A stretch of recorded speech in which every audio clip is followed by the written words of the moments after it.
Good evening. ಇವತ್ತು ಬುಧವಾರ.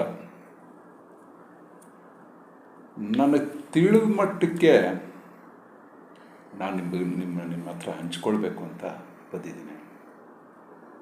ಏನಂದರೆ, ಸಂತೋಷವಾಗಿರಿ, ಆನಂದವಾಗಿರಿ, ಯಾವಾಗ ನಗ್ತಾ ಇರಿ, ಹಾಸ್ಯ ಪ್ರಧಾನವಾದ ಮಾತುಗಳನ್ನು ಆಡಿ, ಸ್ನೇಹಿತರ ಜೊತೆ ಮಾಡ್ಕೊಳ್ಳಿ, ಸ್ನೇಹ ಬೆಳೆಸಿ. ಈ ಸಂತೋಷ ಅನ್ನೋದು ಏನಿದೆ ಅಂದರೆ ನಿಮ್ಮ ಆತ್ಮಸ್ಥೈರ್ಯವನ್ನು ಹೆಚ್ಚು ಮಾಡ್ತದೆ. ನೀವು ಯಾವಾಗೂ ಆನಂದವಾಗಿದ್ದರೆ ನಿಮ್ಮ ಆತ್ಮಸ್ಥೈರ್ಯವನ್ನು ಹೆಚ್ಚು ಮಾಡ್ತದೆ.